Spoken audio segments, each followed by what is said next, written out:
എലപ്പുള്ളിയിൽ oasis കമ്പനിക്കെതിരെ കേസെടുക്കാൻ അനുമതി തേടി റിപ്പോർട്ട് സമർപ്പിച്ചു. പാലക്കാട് താലൂക്ക് ലാൻഡ് ബോർഡാണ് റിപ്പോർട്ട് നൽകിയത്. സംസ്ഥാന ലാൻഡ് ബോർഡ് സെക്രട്ടറിക്കാണ് റിപ്പോർട്ട് സമർപ്പിച്ചിരിക്കുന്നത്. ഒയാസിസ് കമ്പനി ഭൂപരിഷ്കരണ നിയമം ലംഘിച്ച് ഭൂമി വാങ്ങി എന്നാണ് റിപ്പോർട്ട്. ഗോകുൽ VS വിവരങ്ങളുമായി ചേരുകയാണ്. ഗോകുൽ, ഈ ഭൂമി വാങ്ങിയ കാലം, അതുമായി ബന്ധപ്പെട്ട് നടത്തിയ പ്രചാരണം തുടങ്ങിയ കാര്യങ്ങളൊക്കെ നേരത്തെ തന്നെ വിവാദമായിരുന്നു.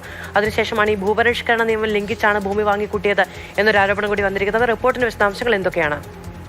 ഈ റിപ്പോർട്ടിൽ പ്രധാനമായും ആവശ്യപ്പെടുന്നത് എലപ്പുള്ളിയിൽ ഒയാസിസ് കമ്പനിക്കെതിരെ കേസെടുക്കാനുള്ള അനുമതി തേടിയുള്ള റിപ്പോർട്ടാണ് ഇപ്പോൾ സമർപ്പിച്ചിട്ടുള്ളത്. റിപ്പോർട്ട് നൽകിയത് പാലക്കാട് താലൂക്ക് ലാൻഡ് ബോർഡാണ് ഇത്തരത്തിൽ റിപ്പോർട്ട് സമർപ്പിച്ചത്. ഇത് പ്രകാരം ഈ ഭൂപരിഷ്കരണ നിയമം അട്ടിമറിച്ചുകൊണ്ടാണ് ഒയാസിസ് കമ്പനിയുടെ സ്ഥലം വാങ്ങിയത്. ഇതിൽ നിയമ നടപടി ആവശ്യമാണ് എന്ന് കാണിച്ചാണ് റിപ്പോർട്ട് സമർപ്പിച്ചത്. അതേസമയം തന്നെ ഈ ഭൂമി വാങ്ങിയതിൽ ഇളവ് തേടി ഈ കമ്പനി സർക്കാരിന് അപേക്ഷ നൽകിയിരുന്നു. അത് സർക്കാരിന്റെ പരിഗണനയിലാണ്. ഒരുപക്ഷെ റിപ്പോർട്ടിന്റെ ഇടയിൽ കാലയളവിൽ ആ സർക്കാർ ആ ഇളവ് നൽകുകയാണെങ്കിൽ പിന്നീട് ഈ കേസ് നിയമ നടപടി ഒഴിവാക്കും. അല്ലാത്ത പക്ഷം നിയമ നടപടിയുമായി മുന്നോട്ട് പോകാൻ തന്നെയാണ് റവന്യൂ വകുപ്പിന്റെ നടപടികൾ.